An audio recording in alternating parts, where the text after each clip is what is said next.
தற்போது நம்மோட அமைச்சர் மனோ தங்கராஜ் இணைந்திருக்கிறார். வணக்கம் சார். வணக்கம்மா. தற்போது தென் மாவட்டங்களான நெல்லை, தென்காசி, கன்னியாகுமரி, தூத்துக்குடி ஆகிய மாவட்டங்களில் தொடர்ந்து கனமழை பெய்து கொண்டிருக்கிறது. மீட்பு நடவடிக்கைகள் என்னென்ன எடுக்கப்பட்டிருக்கிறது சார்? மீட்பு நடவடிக்கைக்கான தேவை இன்னும் எழல.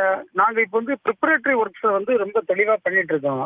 அதாவது என்னன்னா, இங்க எந்தெந்த வல்னரபிள் பாயிண்ட்ஸ், எங்க வாட்டர் இனண்டேஷன், அதாவது தண்ணீர் தேங்கி நிற்கக்கூடிய சூழல் வரும், அதெல்லாம் ஐடென்டிஃபை பண்ணி பார்த்துட்டு இருக்கோம். ஏற்கனவே கன்னியாகுமரி மாவட்டத்துலமா இது சீசன் அல்ல, இப்ப மழை வரக்கூடிய வாய்ப்புகளே இல்லாத காலகட்டம். மழை எங்களுடைய சீசன் முடிஞ்சிருக்குது. அதனால எல்லா நீர்நிலைகளும் நிரம்பி இருக்குது.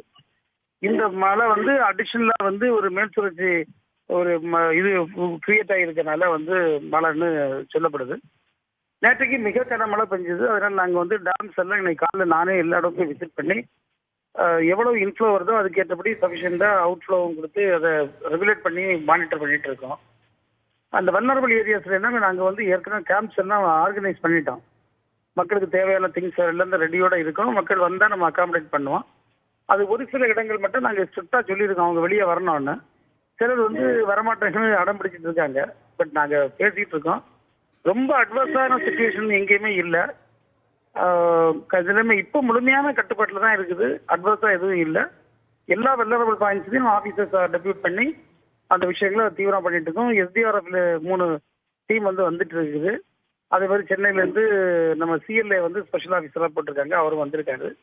நானும் பர்சனலா எல்லாத்தையும் மானிட்டர் பண்ணிட்டு இருக்கேன். அதுல வேற பிரச்சனைகளுக்கான வாய்ப்புகள் இல்லை. நெல்லையை பார்த்தோன்னா அரசு மருத்துவமனைக்குள்ளேயே வெள்ளநீர் புகுந்திருக்கிறது. அங்குள்ள நோயாளிகளின் நிலை தற்போது எப்படி இருக்கிறது? நோயாளிகள் பாதுகாப்பான இடங்களுக்கு மாற்றப்பட்டு விட்டார்களா? இப்ப நான் கன்னியாகுமரியில முழுமையா இருக்கனால எனக்கு நெல்லை சூழ்நிலை தெரியாது. கன்னியாகுமரியில நத்திங், ரொம்ப அட்வர்ஸான சூழல் இல்லை. ஆனா கனமழை, ஆறுகள்ல நிறைய தண்ணி போயிட்டு இருக்கு.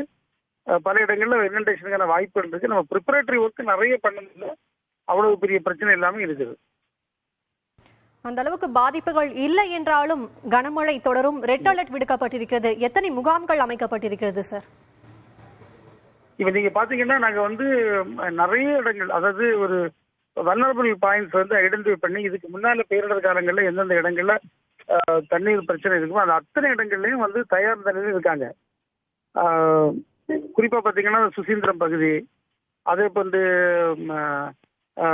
தேரைகால்புதூர், கன்னியாகுமரி என்னோட மேற்கு பகுதியில் பாத்தீங்கன்னா இந்த மங்காடு பகுதி, பார்த்திபுரம்னு சொல்லுவோம் அந்த இடம், தாழ்வான பகுதி, இன்னும் பல பகுதிகள் இருக்கு. இந்த ஒவ்வொரு பகுதிகளிலையும் நம்ம முகாம்கள் தயார் நிலையில் இருக்குது. அதனால நிறைய இடங்கள் நாங்கள் ஐடென்டிஃபை பண்ணி வச்சிருக்கோம். சின்ன சின்ன சவாலான பகுதிகளை கூட நம்ம இக்னோர் பண்ணாம அந்த இடங்கள்லாம் ஐடென்டிஃபை பண்ணி முழு தயாரிப்பில் இருக்கிறது. அதுக்கான இடங்களையும் ஆயத்த பணியில வச்சிருக்கோம். இணைப்பில் தகவலை பகிர்ந்தமைக்கு நன்றி ஐயா.